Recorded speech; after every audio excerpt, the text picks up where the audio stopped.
What is up, everybody? Welcome back. Run Your Mouth Podcast. Here we go. Run our mouth. All sorts of stuff. Important stuff. Wow, we're off to a strong start on this episode. Hey, guys, welcome. Run Your Mouth Podcast. Summer Port Tour is in session. More dates coming at you. You know why? Because I've been home for like 4 days now. And I'm like, I fucking hate being home.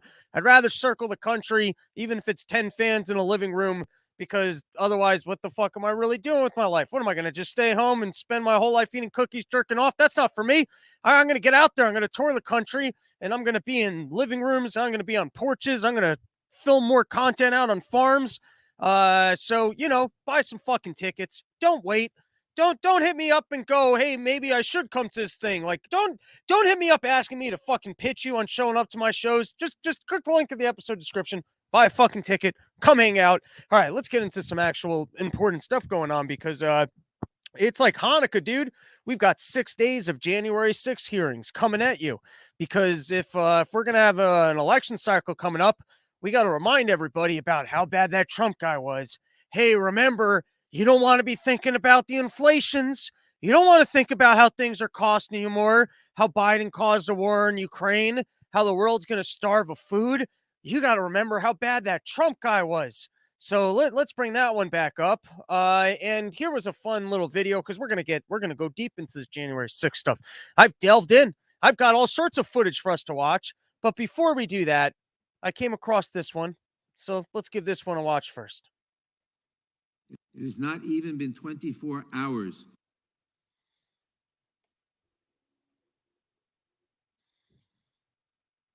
since the last mass shooting, and who knows how long until the next one. Too soon? My friends, what the hell are you waiting for? My friends, what the hell are you waiting for? I like it when when Adler gets so upset, he just turns super. My friends, it is time for us to take a vote. It's more of like the vampire. I guess the vampire starts coming out. That's what it sounds like. It sounds like Dracula. My friends, now is no time for us to be killing the kids. Nancy needs their blood. Ha ha ha ha. And I like this version of reality that these senators like to pretend they all exist in, where it's like, hey, all right, here's the version that they pretend is the way that they operate. It's as if like one guy is really serious. He shows up and he wants to get work done, and then they go, "All right, but the senator from Kentucky it's now his turn," and then that guy goes up and he just starts blowing balloon animals, and then you go, "All right, guys, can we get serious? We've got serious things to address here. Can we get serious? All right, I guess I'll acknowledge the senator from Connecticut." And then that guy literally pulls up in a clown car, and then like 50 clowns get out of this thing. And he's like, all right, you got your 5 minutes. And he's out there and they're throwing pies into each other's faces. They're doing the seltzer move into people's faces. And then they go, all right, your time's expired. And then he's got to get off. And then he goes, all right, now we recognize the Kentucky, the senator from Texas. And then that guy's just doing the mime tricks. And he's like, are you at least? And then he tries to interrupt. He goes, you're not even talking. And then if someone's like, you got to let that guy have his time, you let him have his time. And then the one guy's like, can we just quit clowning around? If we could just quit clowning around, we could finally get to a decision. Except every single one of them all gets up there and just goes, can the rest of you quit clowning around? It's like if they just got together and decided that something was serious enough to address it, they could get it done, but everyone's just clowning around. And I think maybe the clowning around that they're referring to is when you do 6 days of prime time addressing something that's not an issue instead of delving into inflation. How is it that this gets primetime television? How is it that most shit happens in the middle of the afternoon, but all of a sudden you get 6 evenings of prime time for the January 6th stuff? How does that happen? Who gets to sit down and figure out these TV schedules where you go, nope, I want to be on evening hours. I don't want to be on in the afternoon when they're talking to Powell about inflation. Give me the good slot. Give me the evening hours. I want 8 p.m. I want to go up against WWF and How I Met Your Mother. I don't even know what's on primetime TV these days. Was it on primetime or was it just on like the CNNs when those things were going on? I don't know. But why don't we watch some of the actual footage from the January 6th stuff? You know, they're having these hearings. We got, by the way, this was only day one. we've got 5 more days to see what else they put together for us.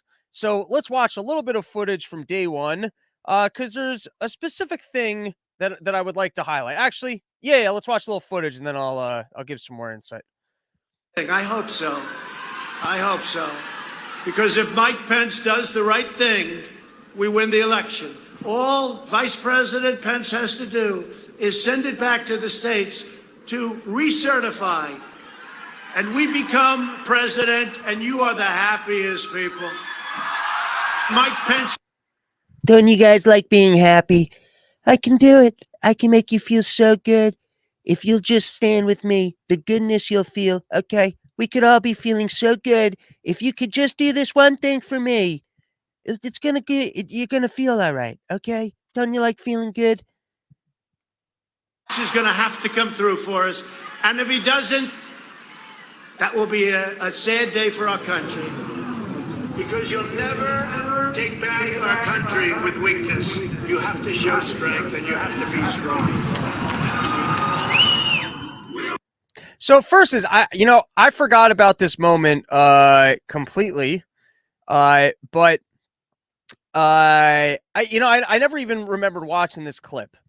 But to me, the one question of this entire January 6th thing, well, first is we should really be looking into the FBI's involvement. Go check out, there's a part of the problem that's going to be coming out later. We played footage of Jim Jordan. Jim Jordan was supposed to be, he was the pick for the Republicans to be a part of this committee to look into January 6th, but Nancy Pelosi blocked him. She said that he cannot be on the committee. And of course, that was because if they were going to do an investigation into what happened on January 6th and how we could actually secure our democracy, you'd have to do investigations into things like, well, was the FBI involved in that day? Which was a video we played of Thomas Massey with a particular individual who has yet to be charged.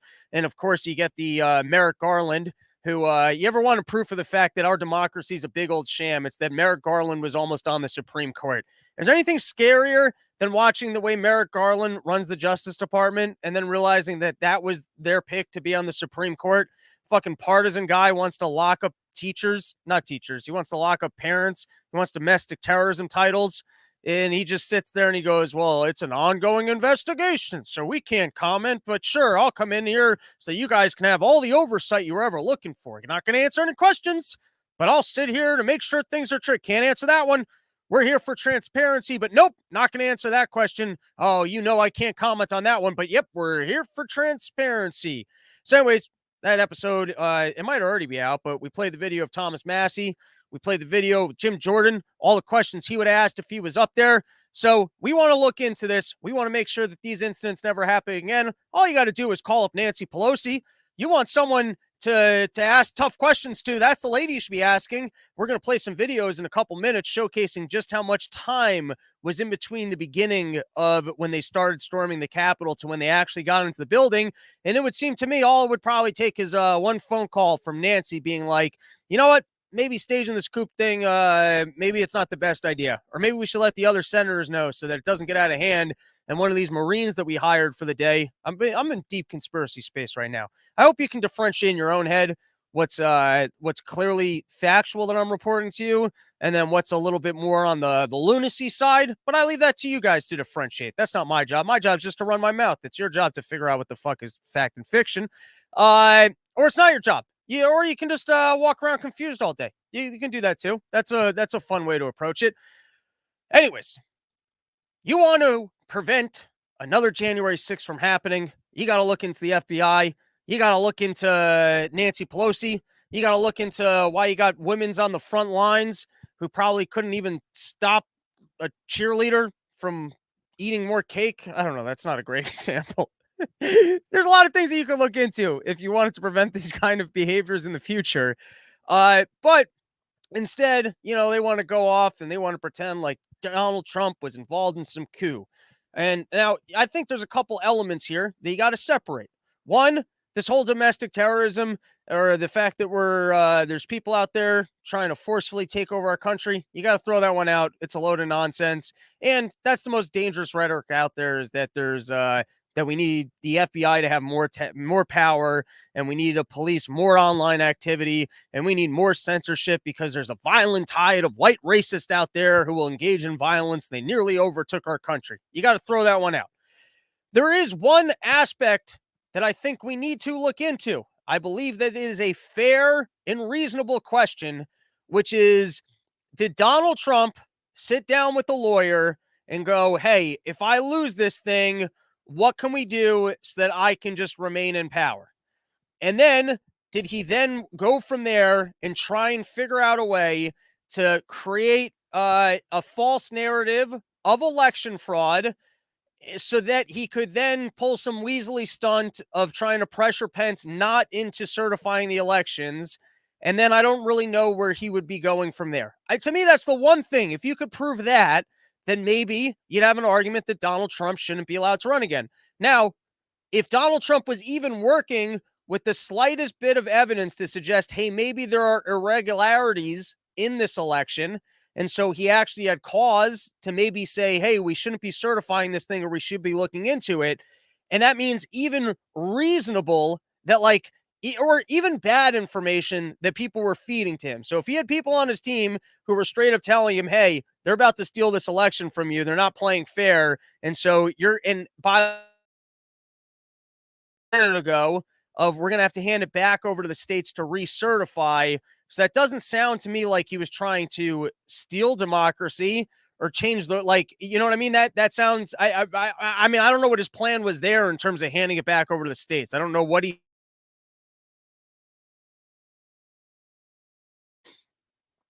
I got to repeat myself. Apparently, the FBI, they're after my stream. I don't know what he thought would magically change in the process. I'd actually love to hear the explanation from Donald Trump himself. What exactly was your full plan here? So people come to you, there's evidence of voter fraud, which we can all agree there was some shady shit that happened in those elections. You know, when they go, oh, well, all the elections were certified, it's a little bit when they go, well, as we've heard from every single intelligence agency, it's like, yeah, but what about all of these videos I saw with people giving testimony of being locked out? It's like a Bugs Bunny trick. You know, you walk outside, you're just trying to get some lunch, and all of a sudden you can't come back in. You're not allowed to count votes. Now, with that being said, we've also had lawyers come onto this show and tell us that the actual court cases that were being opened were done so sloppily. I don't even know if that's a word, but they were done with such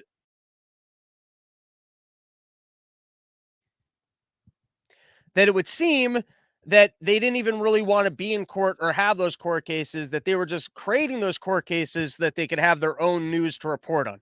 So just to kind of recap here, there's multiple different elements at play.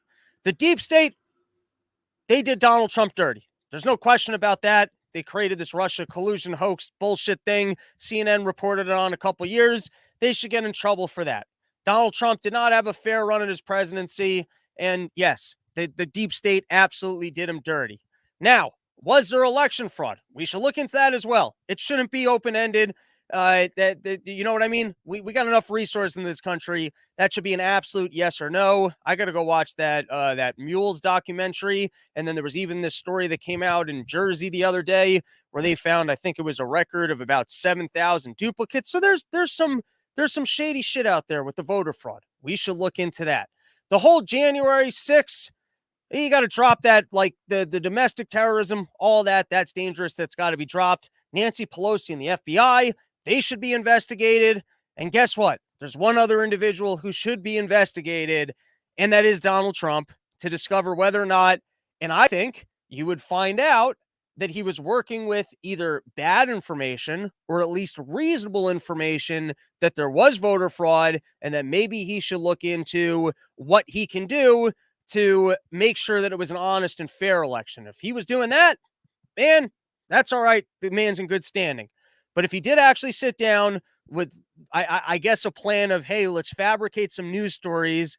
Let's try and bully Pence into not certifying the election. And then I don't know what the next step in that plan is, because if you hear from him here, it sounds like it's going back to the states, which isn't robbing anyone of democracy. Then the states will have to either certify or not certify it. So it's not like they go, oh, I guess, we've never been in this situation where the vice president doesn't certify it. And so, since there's no precedent, I guess the current president just remains. I don't think that's the way it was going to work, nor do I think Donald Trump was trying to play that card. So I'm just saying there's like, I guess maybe this is my own fucking OCD shit. It's like the two wrongs don't make a right. The fact that the Democrats and the deep state robbed Donald Trump of his presidency with the whole Russia collusion thing doesn't then make it okay for him to try and steal an election. That's the one thing that you could, I think, make a reasonable inquiry into, which is separate. Like, you don't, like, Donald Trump doesn't get a pass for that if that's what he did. I also don't think you can possibly prove it. And it doesn't seem to me like that was the way he was operating. And then all this other shenanigans about the right racist looking to take over the country who stormed our Capitol. It's all nonsense. All right, we got more videos to play, but I just ranted a whole bunch. So you know what? Fuck it. Let's take a couple comments here. Andy Blue. Abe Lincoln was a military dictator, even locked the Supreme Court justices in their house and used military to guarantee victory in his second election. Also disenfranchised Southern whites. Could be. I don't know anything about history. I'll take your word for it. Election rigging is not a new phenomenon in the USA.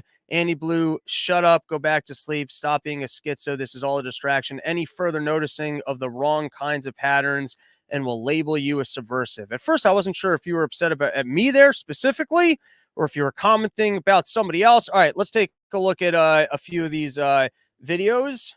And let's start with this.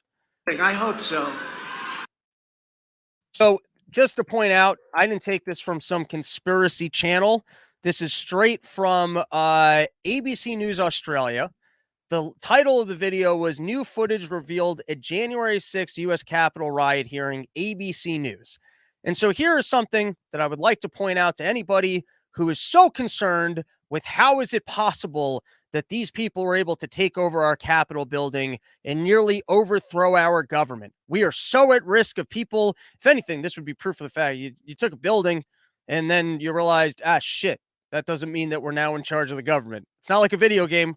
It's not capture the flag where if you get the Capitol building, all of a sudden, the military goes, all right, well, they took the building, so I guess they're in charge now. Who do you guys want to be president? All right, Donald Trump, cool. All right, that's it. They took the building fair and square. I hope the next guy does a better job protecting the building because, once you take over the building, that's your building now. Rules are rules. Capture the flag. They took the building. Sorry. You guys should have put more security there. That's on you. Rules are rules. They take the building. It's their government now. All right, so this is from ABC News. And here's what I'd like to showcase to you guys. So to dramatically showcase to you just how bad the incidents of that day were, they showed all of the entry points and they gave a timetable. So the timetable that they have is that the first breach of the Capitol grounds is at 12:54 p.m. at the Peace Circle. All right. For all of those who are only listening, they're not watching. Keep that number in mind. 12:54 p.m. Up until this is yelling. This is walking around. There's no acts of violence. There's no pushing of fences. At 12:54 p.m., you've got the first instance of these people getting through a barricade. All right. Now, 1:37 p.m. is the next incident of them breaking through the next barricade. Now, I'm working off of this video. I haven't seen other timetables along these lines. I'm just telling you, they had this dramatic video of the different times that I guess there was violence and these people descended onto the Capitol. And so first incident, 12:54 p.m. Next landmark that they break through isn't until 1:37 p.m. And now let's watch video of this skirmish, because this skirmish, before they get to the next entry point, which will be the doors, goes from 1:37 to 1:49 p.m. So let's just let's watch a little bit of this footage from 1:37 to 1:49. But this is now effectively a riot. 49 hours declaring it a riot. Okay, so now 1:49 p.m. They break through the gate, and now they're headed up the stairs directly to the doors of the Capitol building. This is the East Plaza, and we're now at 1:49 p.m.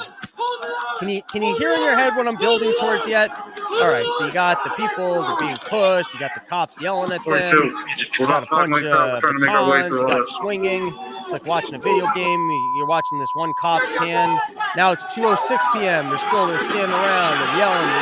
Oh my God, I hate you. You're not my real dad. I wish you were my dad. I'm going to hit you. And now they're climbing the steps and people are really yelling. They're really screaming. Oh boy, oh boy. And now we've got a guy and boom, he's breaking the window. Dominic Pizzola, he's up there, front of the lines with the thing in hand. All right, so let's stop this here for a second. Let's just go over the time. 12:54 p.m., first incidents of violence. From what I'm telling from this video, it's at these gates. Next incident, 1:37, and then it looks like it's about 10 to 15 minutes more before they're at the doors of the building. You're telling me that people wanted to protect the Capitol building and that within an hour they couldn't get more support there? I mean, how is that possible? I'm just telling you, like, if your agenda is that you're the Capitol Police and you realize, hey, we might have a situation on our hands and really care about this building, you're telling me that within an entire hour, not one call could be made? I mean, do you see it? Like, we've all seen kind of movies where someone robs a bank and like they're like, oh, we've got 6 minutes till the cops show up. So, and like, I feel like in my town, if I showed up to engage in some act of violence, I've seen the line of cop cars that exist outside of that police station. What do you think? 6 minutes that they all turn on their lights and they're flying down the street. And you're like, man, something cool's got to be going on. Or I think about New York City, dude. I've seen sometimes in New York City, like just a motorcade of cop cars. And it's going like as far, like you can look down the FDR Drive and there's as many cop cars as I could possibly see in my life. You think if there was an incident, let's just say like at the Federal Reserve or down on Wall Street, how many cops do you think they could get to that area within 10 minutes? And now we're talking about the Capitol building. This thing that you guys are saying is the holy of holies, this place that nobody should be able to enter. And you think that Washington, D.C. must have some incredible level of security there. You think that the Pentagon, you think if someone tried showing up at the Pentagon and they wanted to defend the Pentagon, the Army couldn't be swooping in with Black Hawk, like just the like more black, the what do they call them? Black Hawk helicopters than you've ever seen in your entire life. It would literally be like that scene in Apocalypse Now when they're like dun dun dun dun dun dun dun dun dun, dun and Robert Duvall standing there going, I love the smell of napalm in the morning. And he goes, you're going to surf that beach, motherfucker. You know how many fucking Viet Congs I just killed? We are surfing this motherfucking beach. Except they wouldn't be surfing beaches. They'd be shooting people at the Pentagon building. You're telling me within an hour, with our military reserves, with all the military that exists, the Capitol Police, fucking CIA, Pentagon people, random schmuck, like, really? Maybe they got the timetable wrong in this video. I don't know why. When I saw this shit like a year ago, it seemed to me like it was a 10-minute march from, I guess, the first incident to when they were inside the building, where you could go, all right, I guess they were understaffed on that day. But if this trick, I mean, if this video that I'm watching is real and this timetable that they're giving you, which was supposed to scare you into just how scary these acts of violence are, that it was basically an entire fucking hour, then tell me that this wasn't, you know, a work of the FBI and Nancy Pelosi. All right, now let's go deeper into conspiracy space, or let's take a step back. Let's take a step back instead of going and saying that this was the work of the FBI and Nancy Pelosi. Let's take a step back and let's just go, how incompetent can these people be that within an entire hour, they couldn't get themselves any ounce of reinforcement or security whatsoever? How is that possible? And if you guys want to know how you can protect buildings, I guess it's just be a slightly less incompetent, just a little bit less, that within an hour of people breaking down a fence, go, hey, I'm at the bottom fence, and I know you guys are at the top fence, but it seems like they're coming through the fences. So if the situation at the top fence is just that you got 3 hot chicks who are standing here with the walkie-talkie, you might want to get some more people at the top fence, because the 3 hot chicks with walkie-talkie systems not working at the bottom fence. But good news is you got about an hour, and we spend what do we spend on our military? Like $1 trillion a year? I don't know the actual numbers. All right, now let's go into the conspiracy space. We're not even in the conspiracy space yet. We're about to go there. So we just saw this guy breaking the video. I mean, he's breaking in. He breaks into the window, right? Now, the other entry points, you got people at the doors. They're just opening. It's almost like when you get invited into a magic castle and you're like, Wait, why did that? It's just like creepy. Like the door just opened for me. Are doors just supposed to open for me? That doesn't seem right. You know, like in horror movies, when like something happens, they show up to the mansion and they're like, oh, maybe we can get help in there. And then the doors just open and then you walk in and they just close behind you. You're like, ah, shit, that doesn't seem good. All right, so this guy from this video that I just watched on ABC, they show it all the way from that first break into the barricade, second break into the barricade, to this guy breaking through a window. And you go, all right, who's this guy on the front lines who's breaking through the window? I look him up and I have a general theory when it comes to this stuff. If people are good looking, those are the FBI people. When you see these dudes who are all shredded leading the charge, I go, that's not the other people who are into this shit. They're fat fucking dorks. That was my theory with the Michigan thing, and I was right. You know, you get these good-looking hunky dudes. They show up to these meetings with these fat fucking losers, and they're all cool and shit. And they're like, let's go do this, let's go do that. And then the fucking losers look at the cool guy and they're like, yeah, we should do that. That's a good idea. Because, you know, those cool guys, they're training. They're fucking CIA, FBI alpha men. They're right out of action movies. And so you put them around with these fat fucking losers and they go, yeah, I like what the big, strong, Rocky guy is saying. So in this case, you've got a bunch of Proud Boys. They've all been taken up on these charges of sarin something. I don't even know what the charges are. But here's the guy. He's on the front lines. He's cracking the window. And I don't know where he got that shield from, but it also looks like I wouldn't know how to break through a window with the shield. I wouldn't know how to hold it like that. I wouldn't know the protocol on that. I also wouldn't have an earpiece that, like, I guess this is, well, it turns out, yes, this guy used to be a Marine. Not only is he a Marine, but this is from Axios. The majority of Proud Boys indicated for sedition, that was the charge, were U.S. military veterans. Here, let's read the line. Driving the news, 4 out of 5 members of the Proud Boys right-wing extremist group who were indicted on sedition charges previously served in the military. The indicted military include an Army veteran with a Purple Heart, 2 Marines, and a sailor recruit. I believe that this guy was one of the Marines. I don't know if he actually served any in active duty, but he was there for 6 years. I think they said he was stateside. And now, for your grand finale, let's not forget the fact that the Proud Boys leader has a prolific, this is according to Reuters, headline from Reuters, exclusive, Proud Boys leader was prolific informer for law enforcement. Now, I know that like the claim of Thomas Massey is who's this other guy, that this guy wasn't even charged.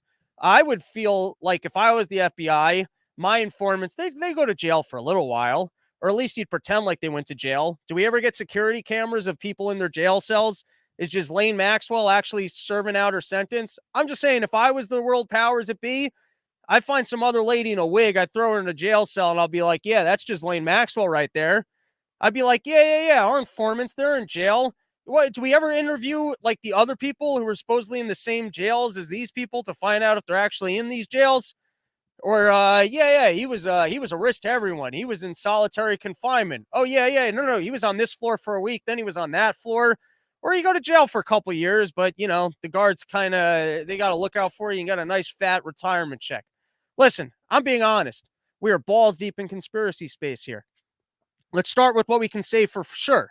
There was a level of incompetence that it seems that between that there was like a full hour for them to call for reinforcements and they just didn't. Seems odd, the level of security that existed on that day. The questions that Jim Jordan and others would have had for Nancy Pelosi seems like they are valid and they should be looked into. Thomas Massey and Ted Cruz's question of, hey, were there any FBI people on the ground on that day?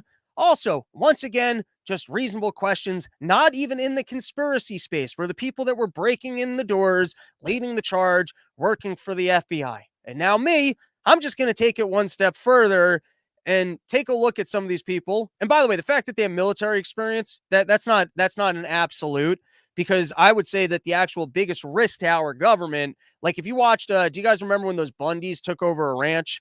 There's a really funny video. You can go find it where this guy's freaking out at the internet and he's opening up boxes of gifts and everyone's just sending him dildos. And he's like just taking the bait where he's waving the dildos around. He goes, this isn't funny. Why would you fucking send us dildos? And this is another huge dildo. Why would you send this to us? Like, he couldn't do a worse job of getting pissed off, making it hilarious and taking the bait. But that guy was like a military sniper.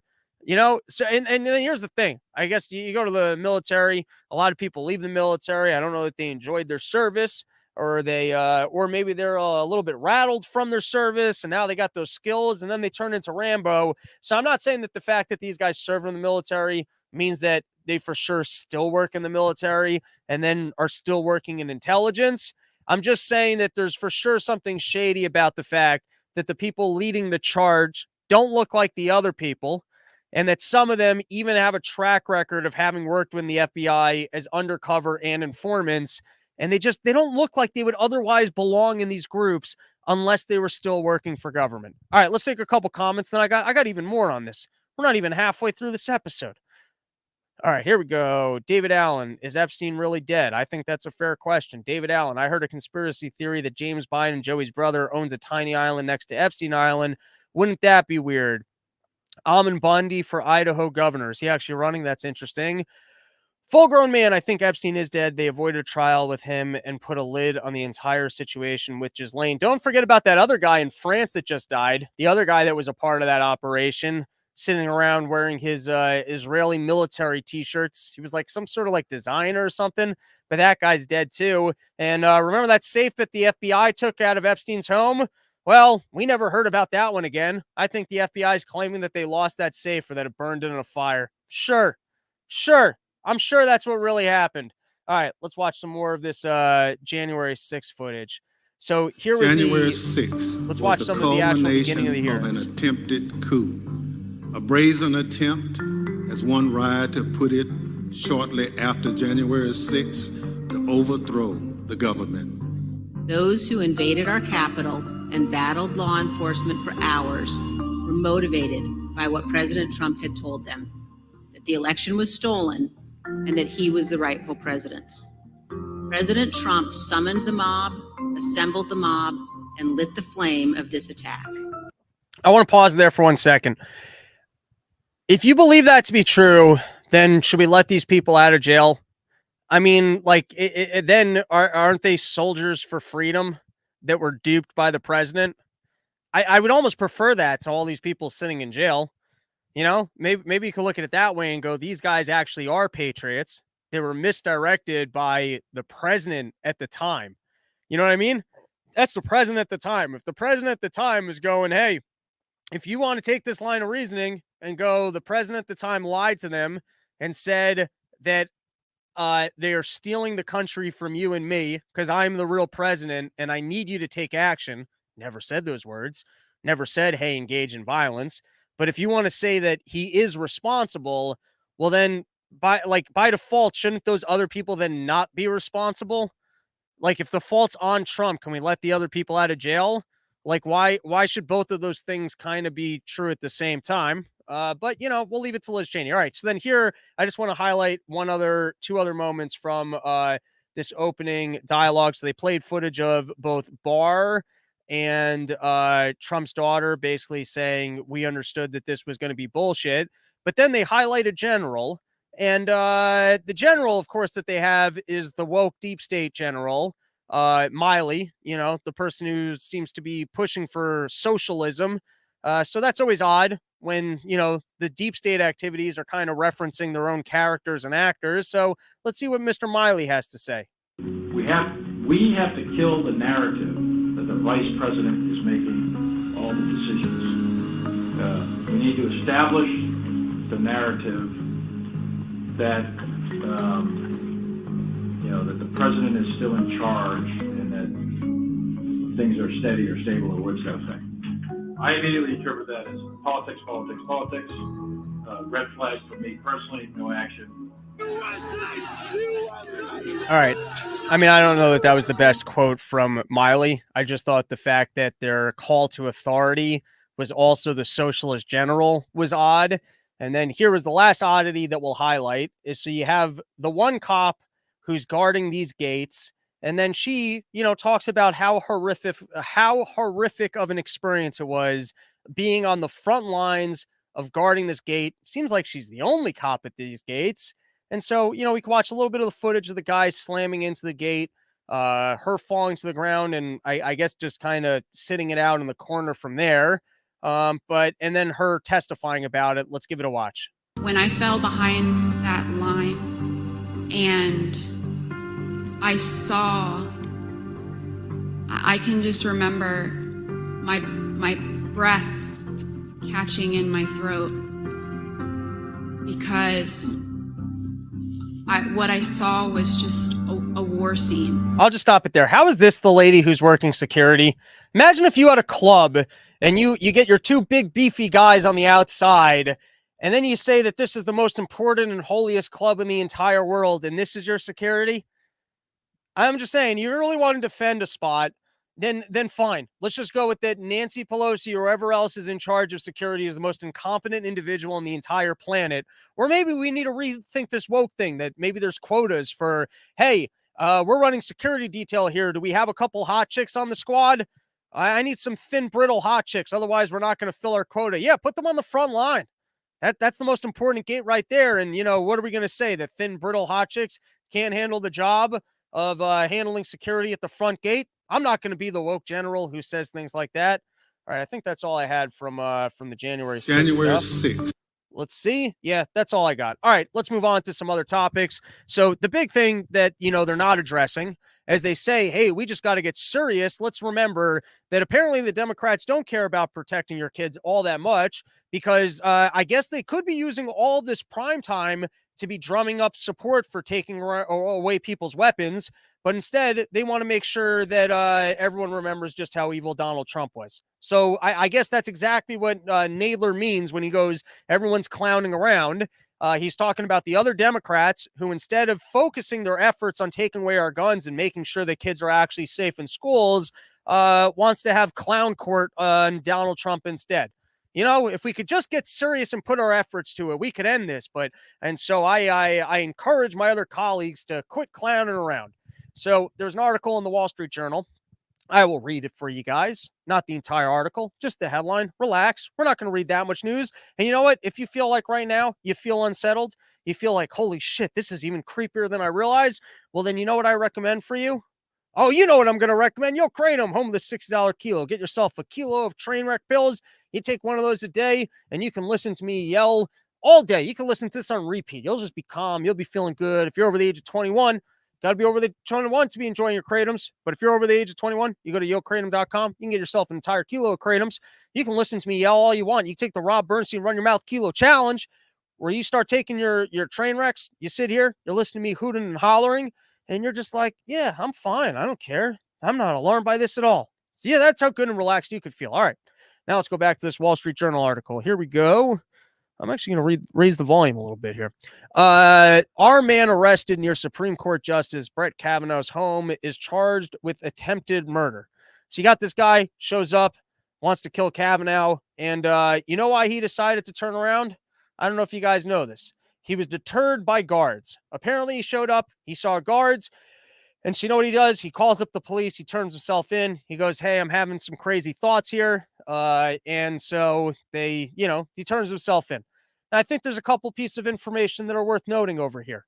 I don't think it's worth screaming and going, look at what the Democrats are doing. They're provoking violence in this country. The Democrats, with all their rhetoric, are undermining our democracy where people are feeling encouraged to go. No, that's really stupid. You know what? Everyone looks at, they go, oh my God, there's crazy people. And we've got an issue with crazy people. And crazy people just seem to, I don't know. I think they gravitate towards these topics because maybe it's like a redemptive story where they're like, hey, I'm crazy and miserable anyways, so I can sacrifice towards this thing that I think people would appreciate. And so I don't know. I don't think anyone really knows, but I think people just look at this and they don't go, oh, these narratives aren't provoking violence. They go, we got a problem with some crazy people, which is the right approach. And so let's take that as a consistent that we've got an issue with crazy people and we should figure out what we can do with crazy people. And in this case, maybe we could learn from what happened and go, wow, the guy was deterred by guards. And so I bring this to our conversation about gun control because the Democrats are looking at the situation, which, yes, is tragic. And yes, everyone agrees. Not probably. Actually, I say probably because I have to look at the numbers. Because at least like a year ago, when you looked at the school shooting numbers, it was still one of those things that was like the Jaws situation, that Jaws comes out and everyone starts getting nervous when they go to the beach about shark attacks. You're not more at risk of shark attacks. It's just you're more aware of it. And so it seems more real. I don't know the current numbers because it seems like over the last month, we've had a big uptick in the amount of these violent and public shootings. Maybe you can argue that look at what COVID's done. It's made crazy people even crazier. And when Fauci's going to, I look at it from a health perspective. I'm looking at things from a health point of view. And even if that means that we're going to run out of food and other people are going to start, I don't look at that stuff. I just look at the health perspective. But the other experts, we gotta. I'm the most important expert because I'm looking at it from the health perspective. And those other perspectives, that's not relevant right now. Well, that's fucking stupid. All right. Anyways, I didn't have to go on the tangent about Fauci. We're trying to stay focused right now. We're trying to talk about gun control. So what was I getting at? I don't remember. Something to do. Oh, yeah. So the Democrats are trying to say the only thing that we could possibly do to prevent this is take away everybody's guns. And so I wonder if that's really the only thing that could possibly be done to make an impact on reducing school shootings. Because we can all agree there's not a single person in the world they go, yeah, you want to reduce these? Would you like to see it at zero? We're all going to go, yes. Even if it's not the most outstanding of all risks, if you actually look at the numbers, I think we're all going to agree that we would like to live in a country where there's zero of it whatsoever. Because lightning, even if it's like a risk of lightning, I don't know that we can solve but even that we would start reducing. If I kept seeing articles about kids getting struck by lightning, we would start going, well, how do we reduce that? How do we have kids not out during lightning storms? How do we have that not happening? So even if this is a freak occurrence, which which it would seem, maybe I'm being suckered by the news, but it seems to be at least happening at an uptick, which should be alarming. But it's all something it's something that I think we can all agree we'd prefer to see at zero. All right, so here, as the Democrats say that the only thing that we could possibly do to put an end to this would be to take everybody's guns. Here's Thomas Massey, who's doing the best job. Let's hear what he has to say about this. I move to strike the last word. Gentleman is recognized. Today we're debating a gun control bill that's actually 6 gun control bills in one. And why are there 6? Because none of them work. If you take 6 that don't work and put them together, they're not going to work. You can't make up for ineffective bills by having more than one or half a dozen of them. Each and every one of these gun control bills in this single title is unserious and unconstitutional and suffers from the problem, the inherent problem that almost all gun control suffers from. And that is criminals do not obey the law. They do not follow the law. Who here today thinks that criminals are going to read the Safe Storage Act and you know, some gang member is going to say, oh, I better lock this gun up or else they'll come and take it? Who here today thinks that a 19-year-old criminal is going to obey the restriction on age for having a gun? Nobody here believes this. These are unserious, but they're worse than that. They're going to compromise the rights and the safety of individual citizens, law-abiding citizens. Let me tell you the story of Nikki Gosser, who's testified here in Congress, and she worked for me in my congressional office. Nikki watched her husband get murdered in front of her viciously in a gun-free zone while her licensed firearm was in her car outside of the restaurant. That haunts her today. Ben and her had just recently been married and they just wanted to be in this restaurant and they followed the law, and he was murdered by her stalker in front of her. Now, she went on to get the laws changed in Tennessee to get rid of that gun-free zone. But that's one example, just one example of how all the rest of these are going to fail. The criminals do not follow the law.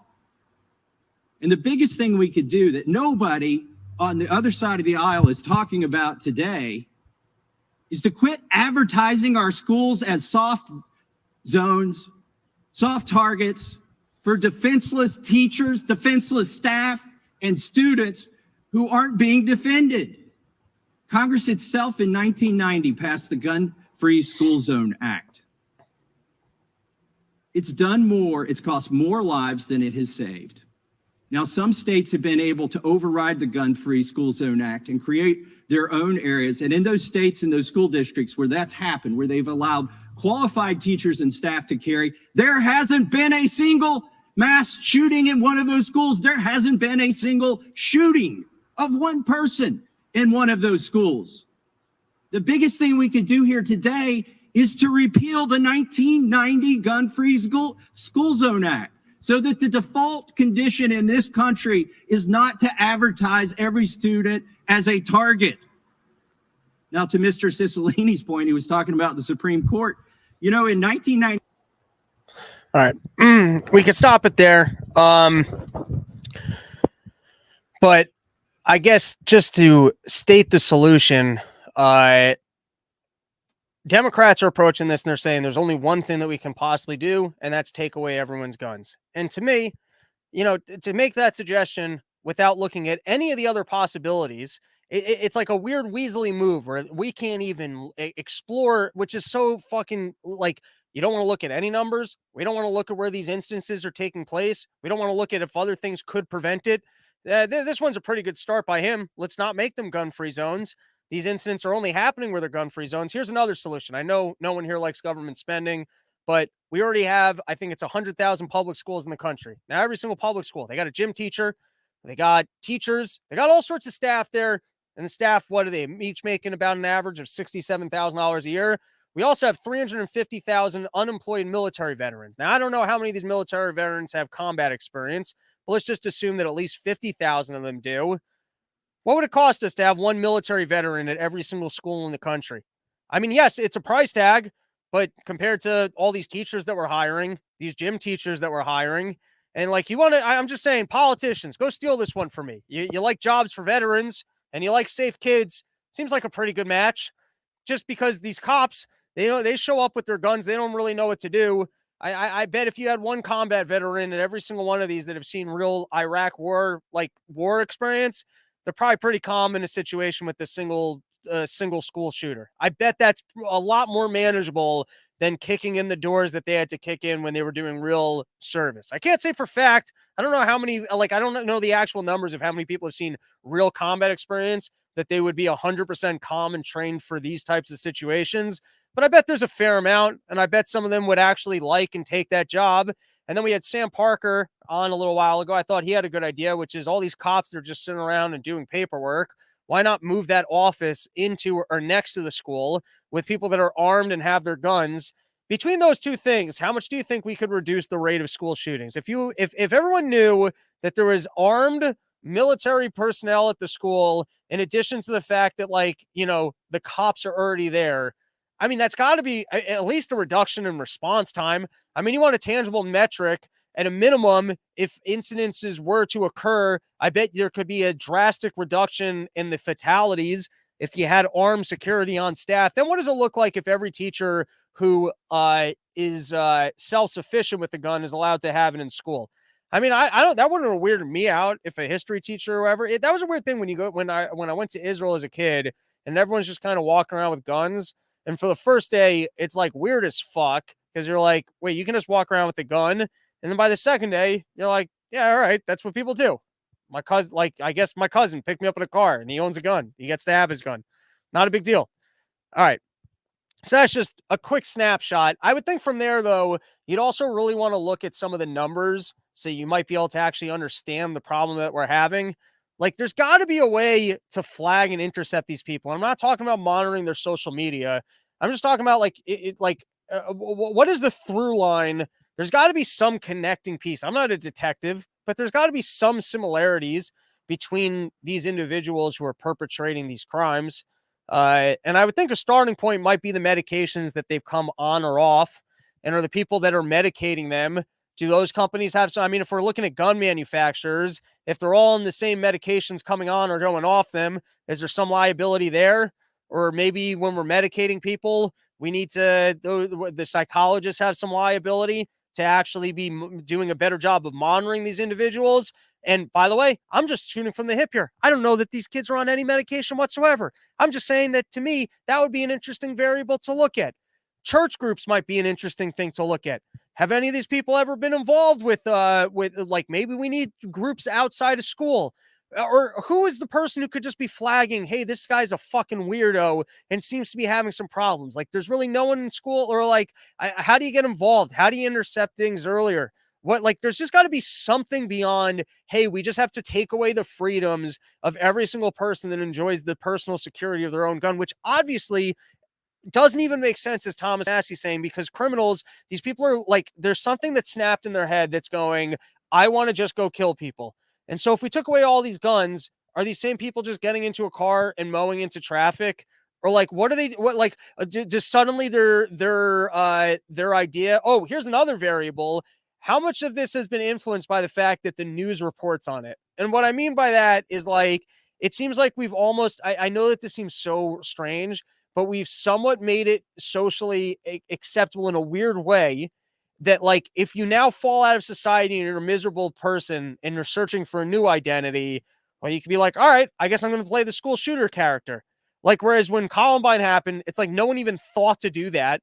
Like, you wouldn't even think to do that. Like, your brain wouldn't even be so imaginative to go, hey, I want to do something terrible, so here's the terrible thing that I want to do. But every time that we report on these, do we somewhat reinforce it and almost normalize it to crazy people when they start searching for their identity? And they go, all right, well, I guess I'm going to go play that character. I mean, does that have an impact? And then is there a way to retract from that impact? I mean, is anyone running that study where maybe if you don't publicize the actual person who did it, maybe you just publicize that the event took place? Maybe that would encourage less of this. Here's the point I'm making. I'm not telling you that I have the stats and figures. I'm just saying that if you wanted to actually solve the problem, aren't these the kind of things that you would look at, as opposed to just saying, hey, if none of us had guns, this wouldn't happen? Because one, that's probably not true. And two, it shouldn't instantly be, hey, government, we need to take more power and restrict people's freedoms. The only solution here is to restrict people's freedoms. Well, then, at a minimum, you haven't done your homework. You can't come up with what you can't brainstorm one other possibility. We can't even at least explore that maybe there's another option. What if someone actually stood up and said, well, I've got a perfect piece of technology that we can put into every school. It's a magnet, and we can sense if someone has something, and it will instantly magnetize. The metal's going to be on the roof. It's completely safe, and I will pay for it. I will literally pay for it out of pocket. I'm Elon Musk, and I've got a technology here that if anyone walks into a gun, it actually neutralizes it. When you walk into the school, your gun will get jammed. It gets jammed, and now you don't have a usable weapon, and this thing automatically calls the police. An alarm doesn't go off, and I will pay to have it in every school. Are the Democrats still going to go, no, sorry, there's no solution other than restricting people's freedoms? That can't be the way to have an actual honest conversation about possibly dealing with something. All right, we're going to do another episode tomorrow because we are 52 minutes in, and I've talked myself tired. That's what I do. You know, I yell so much, I'm like, I got nothing left to say.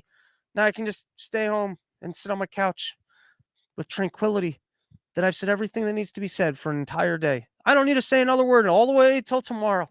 That's the way I do it. Other people, they like to go through life. They like to show up to a party, and then they're trying to weasel in.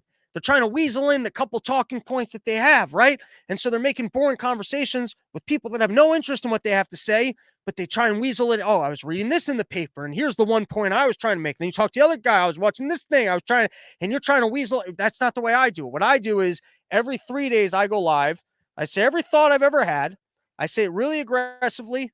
I yell it, and then I'm tired. And then I can just stay home and I don't need to talk to anybody. I think I figured out, you know what? Someone should teach this to kids. I feel like this is a better form of communication where instead of like, you know, just talking at people that have no interest, you just talk at people through a camera and then people get to decide whether or not they want to watch it. This is a better system for communication. I am onto something. All right. Check out Summer Porch Store. Hoping to film 45 minutes at the end of the summer. Because I think I got a pretty good 45. Maybe it'll become an hour. Maybe it'll become a half hour. Who knows? Summer Porch Store. Oh, Sheath Underwear. Should plug them. Promo code RYM. You're gonna get yourself 20% off. Someone actually showed up to store the other day. Fuck yeah. Whoever's that mystery person who listened to the last episode with Robert and then showed up at the store, rang the doorbell, and said, I listened to Run Your Mouth and I want to buy some fucking sheath. You are the coolest. I respect the hell out of you. Everyone should make a journey, the pilgrimage to the sheath store in Colorado, and actually buy a pair directly from Robert, because he'll bless them. He will bless the pair for you, and then you're gonna feel better about it. It's not gonna be bigger. It'll look bigger while you're wearing the sheaths. And then Deltas. All right, we're done. We're done, everybody. We're gonna be back tomorrow, another episode. Because I got a whole nother episode lined up, ready to go. You guys, I'll tease what we got next for tomorrow. I move to strike. Oh yeah, we've got Biden on Kimmel. We got a video of a lady who stripped down naked in Joel Osteen's church. We've got another lady who took her top off at a basketball game in protest. And then we've got, ladies letting us know their new pronouns so that they can feel good. And then we've got the latest from the press secretary lady on inflation. So that's tomorrow's episode. I will catch you then. Have a great day, everybody.